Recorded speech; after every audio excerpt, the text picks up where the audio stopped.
Queridos amigos, estamos nuevamente en esta ocasión, Gener, Luis Carlos y un servidor, para hablarles de la lección número 11 de la escuela sabática de este trimestre que se titula El amor triunfa. El amor triunfa. La lección de esta semana se titula El conflicto inminente. Eh, Vamos a platicar acerca de lo que viene en la lección. Luis Carlos, cuéntanos un poquito más, introduce de qué va la lección antes de que Jenner se arranque, como diría el tío Samuel. ¿Qué tal? Un saludo a todos otra vez. Gracias, Jenner. Ronald está pendiente por llegar y Enoch, gracias por conectarse y estar platicando conmigo acerca de esta lección. El tema del gran conflicto. Tenemos que saber primero que esta lección se basa en un libro que se llama El conflicto de los siglos. Este libro, El conflicto de los siglos, fue escrito por Elena G. White. Y de hecho, la lección de esta semana tiene que ver mucho con los capítulos 35 y 36 de este libro. ¿De qué se trata este gran conflicto? A diferencia de lo que podríamos pensar, de que es una gran batalla en el final de los tiempos, militar o bélica o con grandes armas nucleares, porque creo que ese es el gran temor que tenemos actualmente, ¿no? Que la Tierra se vaya a destruir por el conflicto que existe entre las naciones y que sean las armas nucleares y nosotros mismos de alguna forma quienes destruyamos este planeta. Pero la realidad que nos plantea el libro de Apocalipsis eh, acerca del final de los tiempos nos lleva a pensar en que este gran conflicto no necesariamente es un conflicto militar, sino es un conflicto espiritual, una lucha de tipo espiritual, una lucha en la que está involucrado el bien y el mal representados por Dios y por Satanás. Y que este gran conflicto sucede desde el inicio de los tiempos hasta el final de ellos. Y en esta lección del conflicto inminente nos lleva a revisar el libro de Apocalipsis, especialmente en los textos del capítulo 13 y el capítulo 14. Y en estos textos existen algunos símbolos, algunas figuras que a veces nos cuesta mucho imaginarnos este tipo de cosas o entender este tipo de cosas. Y a lo largo del tiempo se han hecho diversas interpretaciones de lo que significan estos símbolos y estas figuras. Habla de bestias, bestias que tienen diferentes formas, mezclas de animales, ¿no? Cosas que pues se pueden prestar a mucha discusión, interpretación y son difíciles a veces de estudiar. Es difícil ponerse de acuerdo lo que significa esto, pero creo que el día de hoy, Jenner y Enoch traen algunos comentarios y algunas cosas que pueden ser prácticas para nuestra vida el día de hoy en relación a este gran conflicto entre bien y el mal, a este conflicto de los siglos, ¿no? Que sucede a lo largo del tiempo y que eventualmente tendrá un final con una gran batalla, y ese es el conflicto inminente al que se refiere esta lección, llevándonos al estudio de Apocalipsis 13 y 14, a esa batalla final, cómo enfrentarla, qué significa para nosotros. Y aquí es donde pues le paso la palabra a ellos.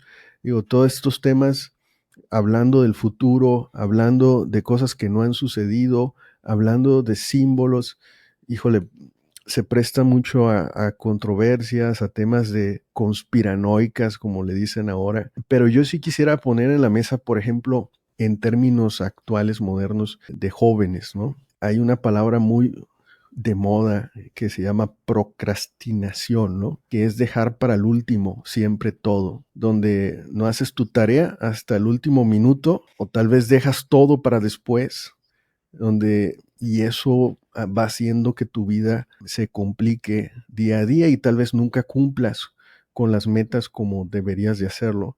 Entonces yo veo, por ejemplo, para que tú lo entiendas así, eso es deja de procrastinar, ¿no? Espiritualmente. Ya no dejes las cosas para el último, ¿no? Actúa hoy, haz cambios en tu vida que te permitan crecer espiritualmente y conectarte más con Dios. Porque este conflicto inminente, no estamos seguros si va a ser hoy o si va a ser mañana o en 10 años o en 100 o en 200, 500, no sé, no estamos seguros cuándo será. Lo que sí sabemos es que tenemos una vida finita y que cada día tenemos que vivirlo como si fuera el último, el mejor de esta vida. Y por eso hay que dejar de procrastinar. Jenner, ¿qué les pareció estos temas? Yo traigo un conflicto aquí con el estudio de esta semana. Estoy tratando de pensar la manera de cómo plantearlo para que sea breve. Voy a hacer el intento. Ya si me clavo muy recio en la textura, ahí me dicen, por favor. A mí me preocupa mucho. Pareciera que a veces confundimos el conductismo con el bien hacer del cristiano. Pareciera que en nuestras definiciones o en nuestro manual de el buen cristiano es prácticamente un copy-paste del conductismo. ¿A qué me refiero con el conductismo? A que el buen cristiano hace esto, no hace esto. No necesariamente piensa, eso no es tan relevante para el conductismo. Para el conductismo es más hacer y no hacer, ¿no? Esa combinación de listas de check, check, check, check, check, check, check, y esto no hacer, no hacer, no hacer, no hacer, no hacer. 10, excelente. Otra manera de explicarlo, para quienes nos están escuchando, que por cierto, una disculpa por andar tan irregulares este trimestre, pero bueno, es lo que hay, estamos intentando volver a la regularidad, no es por falta de interés. Y no sé si a ustedes les ha pasado cuando iban a la escuela o cuando toman un curso, o ahora con quienes tengan hijos, ¿no? O tutorados. Ay, y a mí me llegó a pasar mucho, mucho, mucho, mucho, hasta la carrera también. Que si no sacaba una nota buena, una nota numérica, o sea, para mí nota buena era lo más cercano a 100. No estaba siendo buen estudiante. Queridos amiges, eso es conductismo. Y yo no estaba pensando, no le estoy echando la culpa a nadie, solo estoy hablando de mí, que para ser un buen estudiante también era un tema de cómo mantenerme equilibrado, cómo integrar cómo construir esos intangibles como médico general, que capaz no se miden por un número. Ojo, no estoy diciendo que el conocimiento no está bien. Estoy tratando de ser un ejemplo del conductismo. Y esta semana la sentí tan conductista. Primera evidencia de por qué lo sentí tan conductista. La manera como el autor elige aproximarse al sábado, la elección del sábado. Creo que aquí en este podcast, quienes nos escuchamos y quienes interactuamos en este podcast, creo que vivimos realidades muy distintas, muy lejanas a lo que el autor propone. Pero hay un gran número de personas que se entienden desde la iglesia organizada y fuera de ella, que sí se entienden en estas realidades alternativas. Luis les decía teorías de la conspiración. De hecho, se menciona un chip, el Verichip. Quiero decirles que el Verichip fue el primer chip aprobado por la FDA. En el 2004, estamos a 20 años del Verichip, no es relativamente nuevo. Hablando en tecnología en salud, esa cosa es lo mismo que decir que Noé la subió al arca cuando cayó el diluvio, o sea, es más viejo que no es nuevo. Ya hay otras tecnologías que no son tan invasivas y que extraen mucho más datos. Si usted tiene un reloj inteligente de una marca muy famosa, esa cosa extrae muchísimo más datos e información sin necesidad de que se lo inserten abajo de la piel. O sea, vivimos realidades mucho más invasivas. Tampoco me quiero clavar tan recio en la textura ahí, pero ese es un ejemplo de lo conductista de la aproximación de esta semana. Segundo ejemplo, que me preocupa mucho. El autor hace el argumento que al final del día el problema, el desafío es un tema de adoración. Y hace otro argumento que ya se me olvidó, pero déjenme checar mis notas. Hace el argumento del tema de adoración y la batalla entre el bien y el mal expresada a través de cómo adoramos, cómo elegimos adorar. Por ahí me parece que de repente en algún día sale a flote el tema del sábado.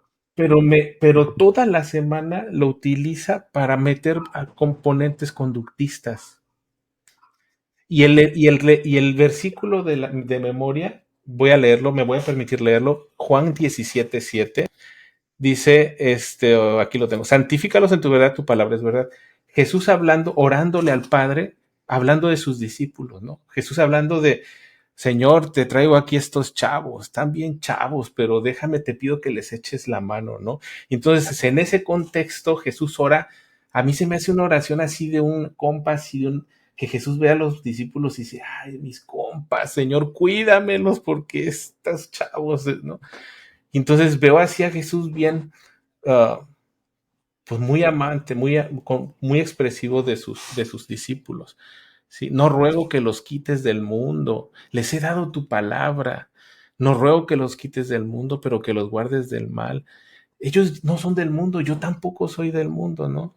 Santifícalos en tu verdad, tu palabra es verdad. Yo quisiera proponer algo que la intención de Jesús al hacer esta oración, ojo, esta es solo una propuesta y no sale de mí.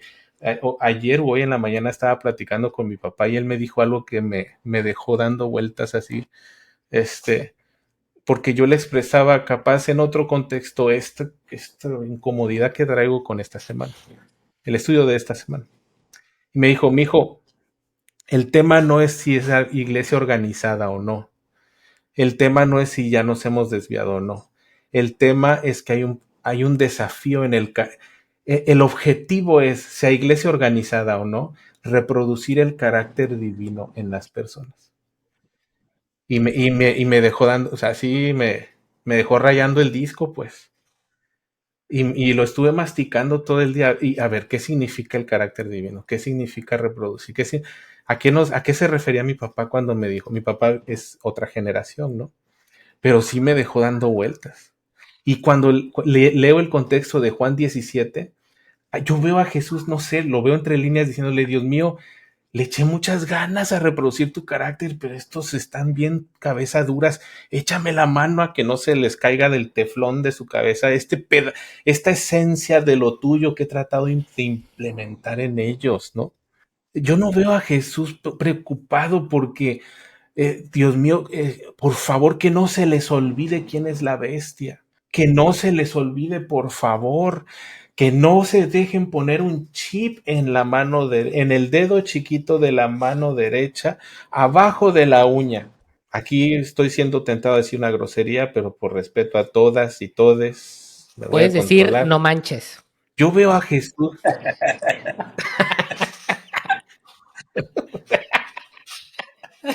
recorcholis. Yo veo a Jesús bien, hasta apasionado por, Dios mío, tienen cabeza de teflón, pero échame la mano a que se quede pegado tu carácter en ellos. Y entonces regreso a la lección y me encuentro una aproximación muy diferente, ¿no? Ahora, no estoy diciendo que está bien o está mal, pero me estoy muy conflictuado con cómo se atacó. Muy conflictuado, porque yo veo a un Jesús bien, bien derecha a la flecha, en, usando las palabras de mi padre, metido en el negocio de reproducir el carácter divino en sus discípulos, metido completamente invertido en eso. Y me enfrento a una lección conductista y eso me produce náuseas, lo siento.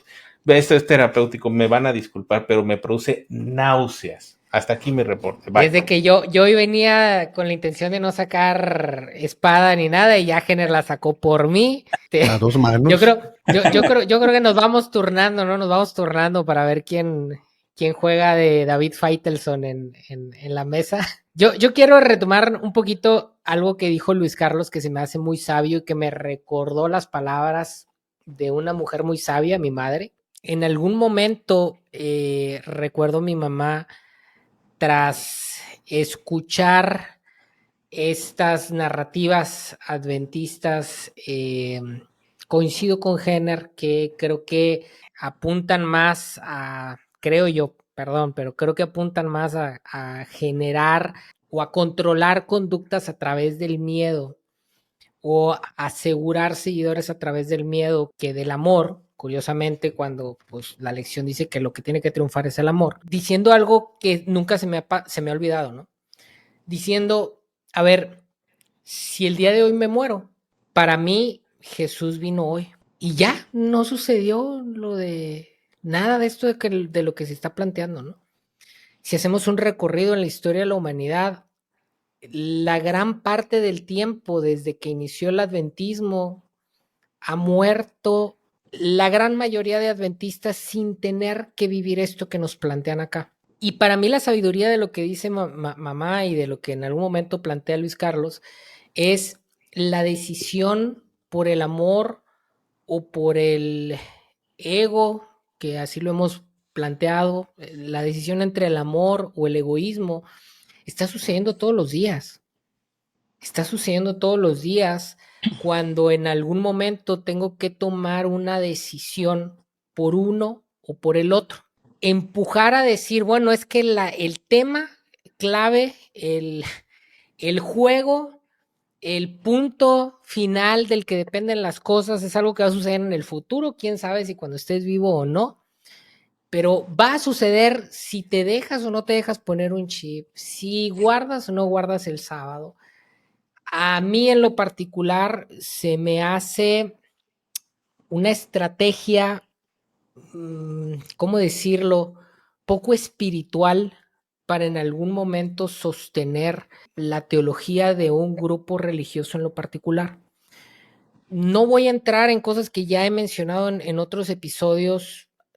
Esto que ustedes leyeron en la lección no es la única teoría, no es el único enfoque que cuadra.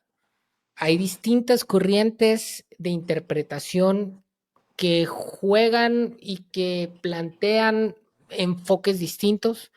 Es más, hay académicos, olvídense de temas religiosos, hay académicos que dicen que el número de la bestia no es el 666, sino es el 616. El documento más antiguo que existe del texto, que ronda por ahí del siglo III después de Cristo, dice 616, no dice 666, que es un documento que se encontró después de los que dicen 666. Entonces, yo a lo que voy es, ¿de verdad vamos a sostener nuestra vida espiritual en este cúmulo de interpretaciones que ni siquiera hay como un estar de acuerdo? O que para mí es lo que yo interpreto, lo que me dice de lo que dijo mamá desde que yo era niño, voy a concentrarme en encontrar y desarrollar una relación profunda con el Espíritu Santo para que el Espíritu Santo me esté apoyando en mis decisiones todos los días. Y a ver, lo que lo he dicho en otras ocasiones, yo no creo que las cosas van a suceder como lo plantea la iglesia adventista, pero podría suceder así. No, o sea, no digo es imposible, no, podría suceder así, y si llega a suceder así, me tocará reconocer que estoy equivocado. Independientemente del sábado, independientemente de conocer o no conocer esto, vamos a suponer que llega a suceder así. Si llega un momento en donde hay un grupo de personas que dice, vamos a perseguir, vamos a matar, vamos a orillar, vamos a torturar a una persona porque no está de acuerdo en doblegar una creencia religiosa, yo me pondría del lado de los perseguidos, independientemente de si es el sábado, independientemente si persiguen homosexuales, independientemente si persiguen a gente que no quiere guardar el domingo, el martes o el miércoles. Si hay un grupo de poder que en algún momento va y ataca a personas simplemente por defender una creencia religiosa que no le está haciendo daño a ninguna otra persona, yo estaría del lado de la minoría, independientemente si soy adventista o no soy adventista, porque me hace un sentido común basado en el amor. A ver, no puedes tú hacer ese tipo de ejercicio de poder.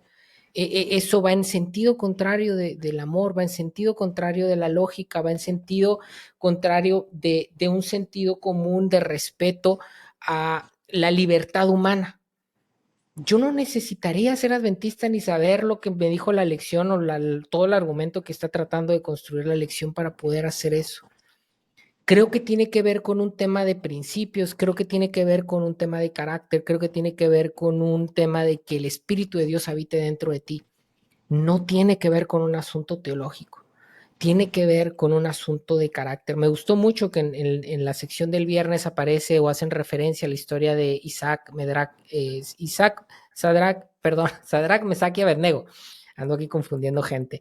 Y de cómo hay una historia en el libro de Daniel en donde simplemente ellos sostienen el derecho de respetar sus propias creencias y su propia cultura.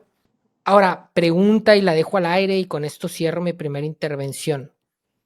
¿Somos nosotros personas que respetan las creencias ajenas? ¿O simplemente estamos nosotros tratando de defender las nuestras? Porque quien ataca a Sadrach, Mesach y Abednego está convencido de que tiene la verdad. Está convencido de que es importante rendir culto a Nabucodonosor. Está convencido de su propia teología. Y desde esa teología ataca a los demás. Cuidado con la fe que depositamos en teologías, en interpretaciones teológicas. Ojalá más bien estemos preocupados por desarrollar un carácter. Me gustó lo que mencionó Jenner, lo que mencionó el papá de Jenner. Ojalá estemos concentrados en desarrollar un carácter como el de Cristo. Ojalá estemos eh, eh, desarrollando ese valor y esos pantalones para estar dispuestos a ir incluso a una cruz por defender lo que creemos. Sea lo que sea, ¿no? Porque creo que tiene más que ver con eso que con lo que estamos creyendo que debemos de defender. Es decir, qué importante va a ser, no en el tiempo del fin, en el día a día de un ser humano, en algún momento tener valores, tener principios, no porque me los dijeron mis papás, no porque me dijo una iglesia que si no me voy a ir al infierno, no porque me dijo una iglesia que esa es la teología correcta, sino porque en algún momento yo a través de mi relación con Dios y del Espíritu Santo encontré y determiné ciertos elementos que considero que son fundamentales para sostenerme como un ser humano digno, que respeta y que ama a los demás y podamos defender eso hasta las últimas consecuencias. Hasta aquí mi primera intervención. Muy bien, amigos, hombre, tarde, pero aquí llegando. Este, el título de esta elección, el conflicto inminente, concuerdo mucho, ¿no? Con lo que comenta Jenner, Enoch. Yo al momento de leerlo, ese conflicto lo traspolo a la cuestión de vivencia personal, que tiene que ver con la cuestión de la decisión, ¿no? Una decisión al final de cuenta, como se ha platicado en lecciones pasadas, no en aspectos teológicos o doctrinales, sino entre el amor y el egoísmo, ¿no? Y muchas veces, pues, el detalle del desarrollo del carácter puede verse obnubilado, pues, poniendo más que nada atención a si llego o no llego un día a la semana a la iglesia, o, híjole, viendo de manera específica, ¿no? Cada profecía, si se está cumpliendo o no, y dónde queda realmente ese desarrollo de mi carácter, ¿no? Al final de cuentas, creo que comparto también esto que el papá de Jenner dice, ¿no? Más que las cuestiones de la iglesia, más cuestiones de una institución organizada, tiene que ver con las cuestiones del amor, ¿no? Digo, no digo que no sean necesarias, ¿no? Las cuestiones de la historicidad ayudan mucho, pero no creo que sea la base de la decisión en cuestión del amor y el egoísmo, ¿no? En algún momento hubo una interpretación también de aproximación de cuándo iba a ser la venida de Jesús, al cual le llamaron el gran chasco, ¿no? Pero fue por un detalle de interpretaciones. Entonces, ¿quién nos asegura que no pueda pasar también algo igual, ¿no? Mientras estamos pensando en las cuestiones de los números, de las historias que han sucedido, de las fechas, pues pudiésemos por ahí estar descuidando realmente el desarrollo de aproximación al carácter de Dios. Yo quisiera agregar algo a lo que comparte Ronald y Enoch. Yo sí estoy de acuerdo con el título de la lección, ¿no? El conflicto inminente. Estoy muy de acuerdo y también estoy muy de acuerdo con este sentido de urgencia o de urgencia en la preparación que pareciera transmitirse. Estoy bien de acuerdo, súper de acuerdo. Pero lo que me parece y esto es lo que me genera la disonancia cognitiva, es que me parece que no, que, que, que en nuestro afán de exaltar el conductismo, por decirlo de una forma, nos perdemos de realmente ese conflicto inminente y nos mete gol, ¿no? Y nos perdemos de esa plegaria que Jesús hacía, ya cerré aquí el texto bíblico, pero bueno, en Juan 17, nos perdemos de eso, que era lo que Jesús le estaba pidiendo a su Padre para sus discípulos.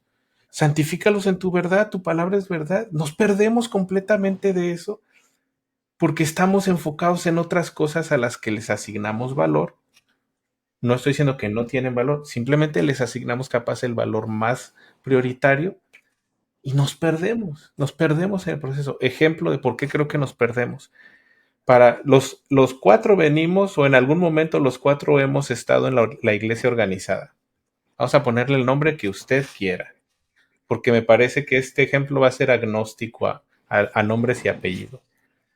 Y los cuatro estoy seguro que tenemos más de una historia, capaz hasta historias personales, donde hemos llegado a la congregación y la hermandad capaz de, como nuevas asistentes o como ya de tiempo, y la hermandad somos expertos en comernos unos taquitos de prójimo, ¿no?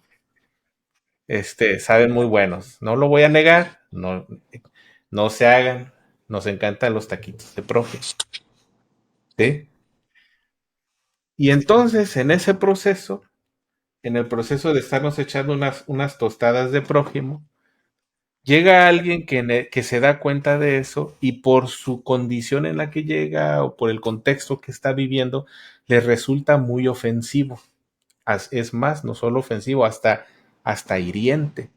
Pero como nosotros no estamos muy metidos en esto de la plegaria que hacía el Mesías a su padre en Juan 17, nosotros estamos metidos en el conductismo, en el check, check, check, check, check. Y como nosotros si vamos, si nos congregamos, no sé, póngale ahí en la lista del checklist la que usted quiera. Voy a poner una mía, ¿no? Me voy a poner yo. Si nos congregamos, colaboramos en la iglesia, nos decimos bendiciones, hermano, qué gusto verlo. Hacemos check en todas las cajitas, ¿no? Entonces nos ganamos el derecho de comernos una buena tostada de prójimo, ¿no? ¿Por qué? Porque desde el conductismo, pues somos chicos de 10, chicos de 100.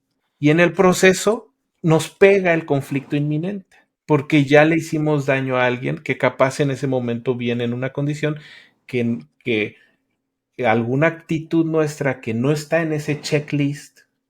Entonces, como no está en ese checklist, no aporta mi calificación, entonces no lo voy a hacer. No nos hagamos, todos hemos sido estudiantes en ese paradigma, pues no lo voy a hacer. Pero termina lastimando, termina caminando, alejándose de lo que dice el Mesías en Juan 17. Entonces, sí estoy muy a favor de que estamos en un conflicto inminente, pero también me parece que estamos tratando de prepararnos para la lluvia sin un paraguas, ¿no? Encuerándonos, poniéndonos trajes de baño, ¿no? O sea, estamos preparándonos para lo que no es, mi humilde opinión. Discúlpenme, hoy vengo muy arrebatado. Esos taquitos. Bueno, les voy a hacer un paréntesis aquí en la discusión. Vamos a llegar al receso de los comentarios incendiarios. No, en este tema del gran conflicto, déjenme ir tal vez hay alguien que nos escucha que no tiene tan claro de qué estamos hablando, ¿no? Yo quisiera ir un poquito más a los datos, a algunos datos que me parecieron relevantes en el contexto del estudio de esta parte de la Biblia, en el tema del gran conflicto. Lo que sugiere Apocalipsis, específicamente en Apocalipsis 12:17, que dice, entonces el dragón se llenó de ira contra la mujer, o sea, hablando del mal de Satanás, este símbolo del dragón, se llenó de ira y se fue a hacer guerra contra el resto de la descendencia de ella, o sea, con todos los seguidores de Cristo, todos los que creen en Dios, los que guardan los mandamientos de Dios y tienen el testimonio de Jesucristo.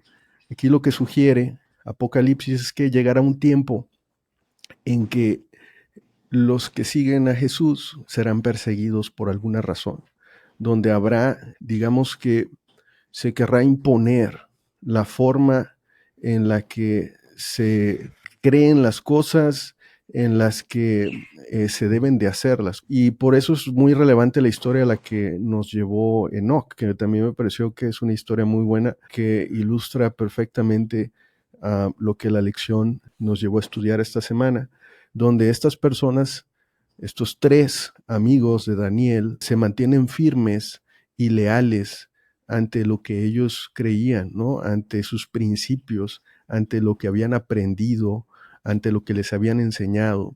Y entonces toman una postura en la que no hacen lo que les querían imponer, ¿no? Porque creen que no es lo correcto. Y entonces déjenme decirles qué opina Jesús o qué decía Jesús acerca de este tema. Entonces Apocalipsis 12:17 dice: por lo que tú crees, por lo que tú haces, te van a perseguir, ¿no?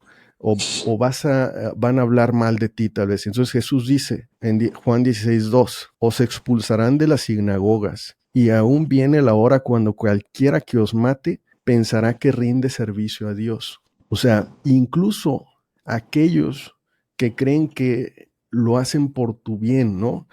A lo largo de la historia, muchos han matado en nombre de Dios. En Mateo 10:22 dice: y seréis aborrecidos de todos por causa de mi nombre, mas el que persevere hasta el fin, éste será salvo. Y Timoteo 3:12: y también todos los que quieren vivir piadosamente en Cristo Jesús padecerán persecución. Entonces parece que todo lo que se plantea aquí es que se van a cuestionar tus principios, se va a cuestionar tus decisiones, van a querer, según Apocalipsis, imponer lo que la gente debe de creer y hacer. Y hacia ahí es donde va. Entonces es donde vuelve importante lo que Jenner, a través de su papá, nos compartió, cómo el carácter o reflejar el carácter de Cristo en nuestras vidas a través de la ayuda de la Biblia, de la guía del Espíritu Santo, no va a ser lo común, o sea, no va a ser la norma. Porque tú hagas eso, como es diferente a lo que todos hacen o a lo que se dijo en el gobierno que se debería hacer, entonces vas a ser perseguido. Y eso es lo que plantea la primera parte de la lección. La segunda parte de la lección habla de dos bestias, una que viene del mar y una que viene de la tierra. La bestia que viene del mar, en Apocalipsis 13, del 1 al 10. Yo les dije que era Apocalipsis 13 y 14. Apocalipsis 13, del 1 al 10, habla de la bestia que viene del mar.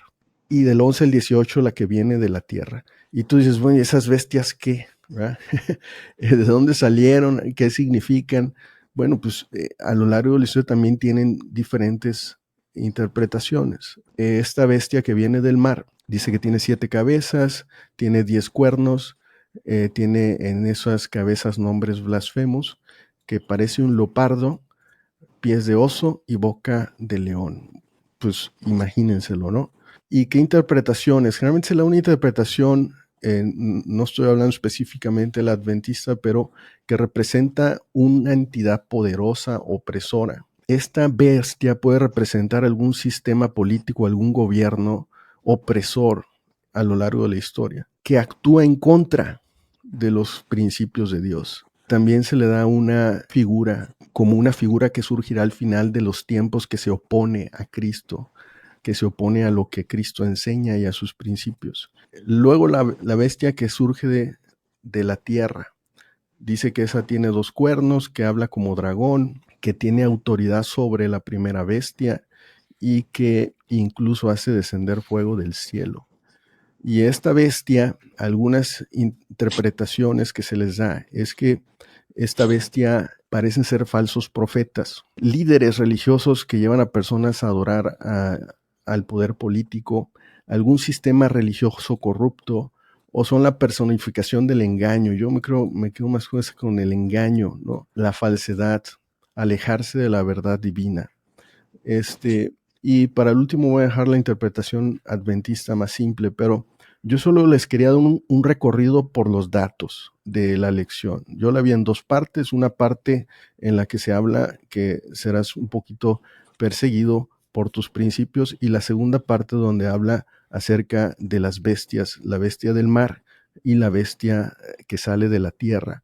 Y entonces yo les quería dejar eso como un paréntesis entre nuestros comentarios, solamente para que si tú no leíste la lección, si tú no has leído estos capítulos, pues haya una noción de qué es lo que está la lección hablando específicamente, y creo que pues pone más en contexto los comentarios que estamos tomando ahora, que me parecen pues bastante buenos para la discusión, y aprecio mucho a Enoch por haber sacado la historia de estos tres amigos de Daniel, y a Jenner por sacar la historia de su padre y lo que el carácter de Dios en nuestras vidas puede significar en el tema del gran conflicto. Entonces hasta ahí lo dejamos. Enoch, ¿por dónde ibas a seguir?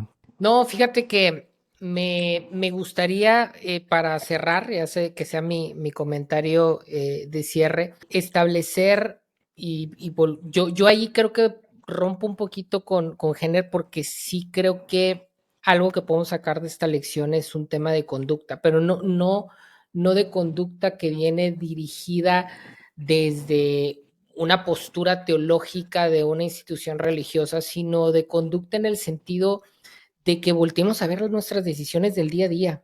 Es decir, me preocupa que en algún momento estemos como visualizando cuestiones proféticas, que repito que hay enfoques académicos y teóricos que establecen que esto ya sucedió, que sucedió en épocas del primer siglo después de Cristo, que está relacionado el 666 con Nerón, que está relacionado con todo lo que sucedía alrededor de eso. Entiendo que el tema de la postura adventista tiene que ver con algo que está por suceder y que se cree que va a suceder pronto, que tiene que ver con poderes políticos, con potencias económicas globales, que tiene que ver con poderes religiosos globales, pero al final termina por llegar a un tema de una decisión, ¿no? Es decir, de en algún momento tener la capacidad de ser fieles a nuestros principios o no. Y me preocupa que aventemos la pelotita para adelante, ¿no? Y que digamos, pues bueno, hay que ponernos a estudiar para que en el momento, cuando esto se venga, estemos del lado correcto de la historia, ¿no?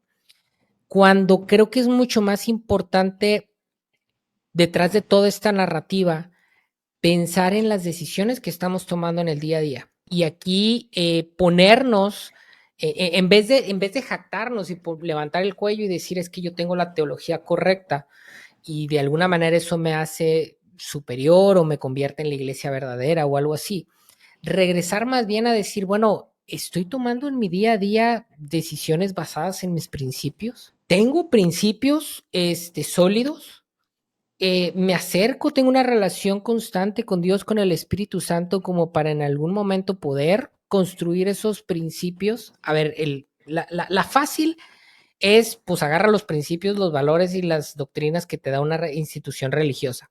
Y aquí no juzgo a aquellas personas que a lo mejor no tienen el tiempo, la capacidad o pues sí, creo que tiene que ver de repente con una cuestión de tiempo y de capacidad para en algún momento meterse a desarrollar, a construir un código moral propio y que lo adopta de una religión. Perfecto, las hay muchas, pero existen grandes riesgos alrededor de eso, ¿no? Pero vamos a suponer que las personas, si están teniendo tiempo de escuchar este podcast, tienen tiempo de poder tener una relación con Dios, tienen tiempo de poder cuestionar sus propios paradigmas morales para en algún momento tener ciertos principios con los que rigen su vida. Si de repente alguien dice, ay, ¿qué es eso? O sea, pues, ¿qué principios debería de tener? Pues yo me cuestionaría cómo estás viviendo, ¿no?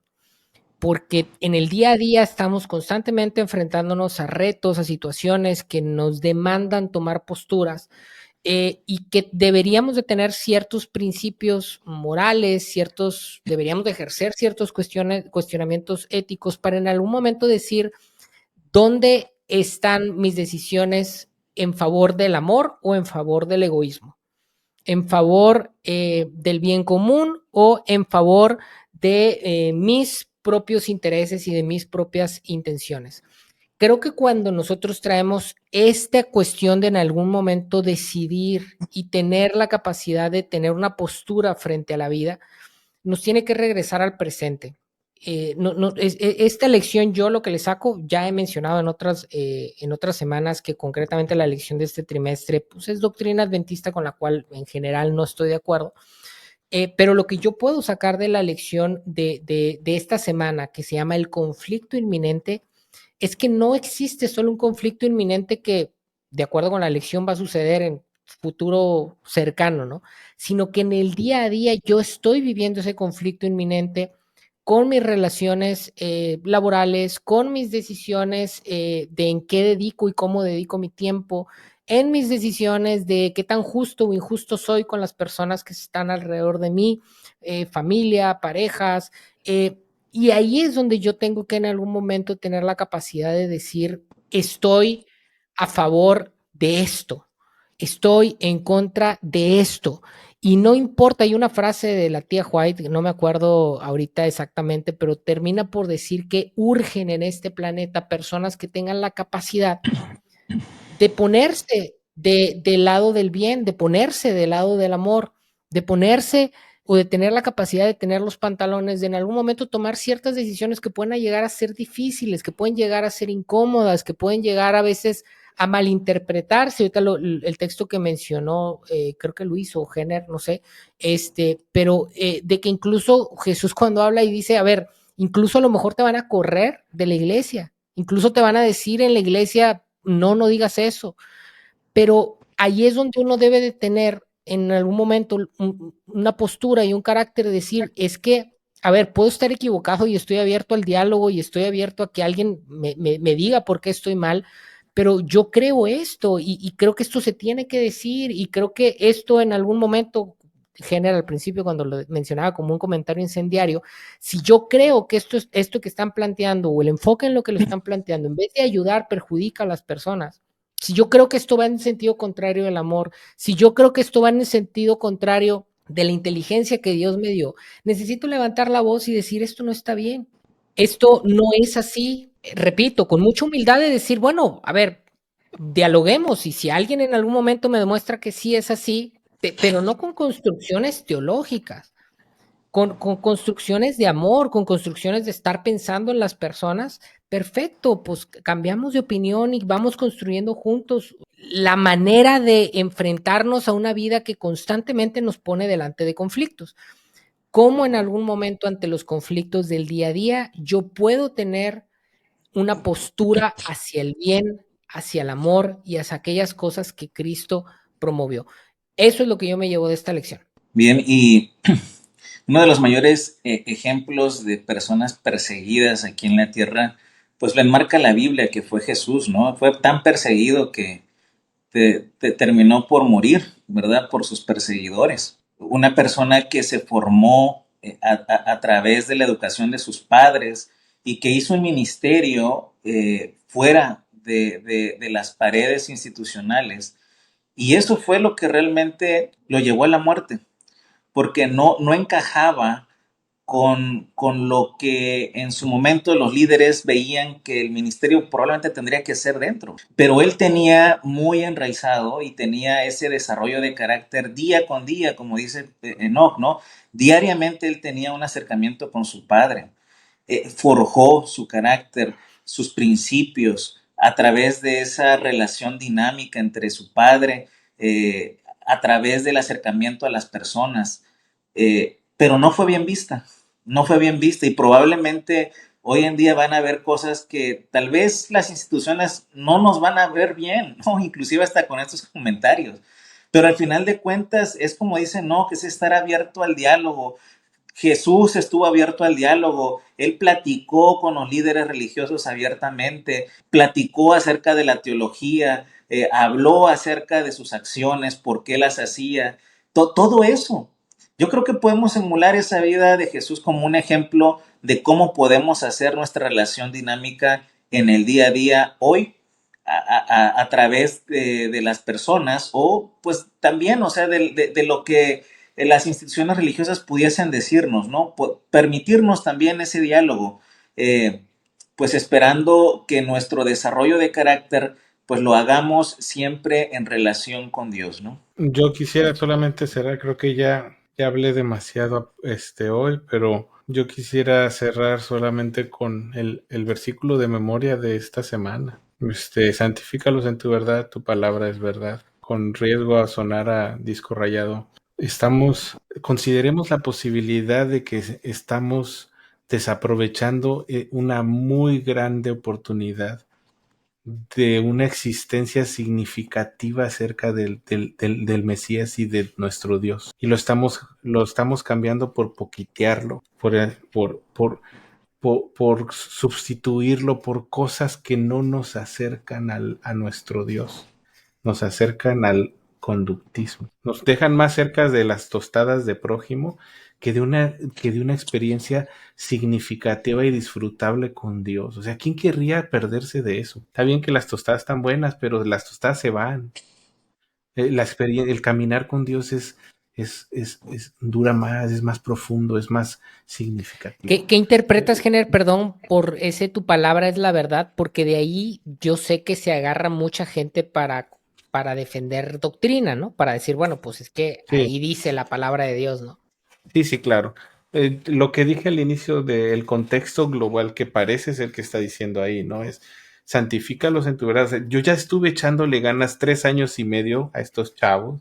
Me salieron bien, de dura serviz, pero en el fondo son buenos chavos. Traté de mostrarles lo que es la esencia de lo divino. Cuídalo, Señor, porque están medio brutos. O sea, así, hasta yo veo a Jesús así como con mucho cariño diciendo, ay, mis chavos, ¿no? No lo veo con el tema de, ay, que, este, Señor, mándales una maldición si no se aprenden sus 13 versículos del trimestre. O sea, no poquitiemos, en verdad, no poquitiemos, ¿no? Permitámonos la oportunidad que Dios se revele a nosotros a través de nuestra realidad finita. Permitámosle la oportunidad a Dios que se revele. ¿Qué significa eso? Pues bueno, cada quien tenemos un camino diferente y estoy seguro que Dios se va a acotar a ese camino y nos va a hacer bien, nos va a hacer bien, nos va a venir bien, nos va a ayudar a sanar, nos va a ayudar a ser mejores personas, nos va a ayudar a comunicarnos mejor. Yo qué sé, nos va a venir bien, ¿no? Y nos va a venir bien a largo plazo, no como un taquito que se te acaba y te quedan ganas de otro y no. Yo solo nos invito a eso, a considerar la posibilidad de que nuestra experiencia religiosa podría estar siendo mejorada inmesurablemente si dejamos de ver al conductismo y volteamos a ver a Dios a través de lo que dice el Mesías ahí, ¿no? Esta semana. Ya, cambio y fuera. Bueno, pues muy bien, pues vamos terminando el podcast. Creo que al final el título de la lección del trimestre tiene la respuesta donde dice el amor triunfa, y en este gran conflicto lo único que nos hace ver Apocalipsis, lo único que nos hace ver todo este estudio es que al final va a triunfar el bien y va a triunfar Dios, va a triunfar Cristo, y esa es la esperanza que todos tenemos. Y más que una esperanza es una creencia de fe, ¿no? En la que sabemos que se cumplirá de esa forma, en la que a pesar de que a lo largo de la historia actualmente tengamos tantos problemas, al final el bien y el amor van a triunfar. Y creo que ese es parte de lo que la lección de esta semana se enfocó, a ver cómo serás cuestionado en tus principios y serás cuestionado e incluso perseguido, e incluso podría ser perseguido por los mismos tuyos, ¿no? Decía, dentro de las sinagogas. Aún así, permanecer en Cristo y en su palabra es lo que nos llevará a triunfar en el amor. Y específicamente hablando, la iglesia adventista, donde se ve que parte del conflicto que existe es acerca de los mandamientos establecidos por Dios, específicamente el sábado, que fue un tema de esta lección, de por lo menos 2 o 3 días de esta lección, pero que no se quede ahí, y que no será solamente acerca de eso, sino será un tema de un conflicto de principios más abarcante y más, a mi opinión, eh, más profundo que solamente un tema específico, sino será un cuestionamiento mayor y un conflicto del cual pues tendremos que pues estar todos los días tomando decisiones que nos lleven a ser mejores personas y a tratar mejor a los demás para que el amor siga triunfando. Entonces, les animo a estudiar un poco la Biblia, a leer acerca de ella, a evaluar con tus amigos lo que ahí leíste y principalmente a pedir la guía de Dios en oración y el Espíritu Santo para que te ayude a entender y aprender mejor lo que Dios nos quiere decir a través de estas palabras. Entonces, pues nos vemos en la siguiente, amigos. Cuídense. Esperemos poder grabar la siguiente semana, la penúltima lección, creo, ¿no? Hasta luego. Buenas noches.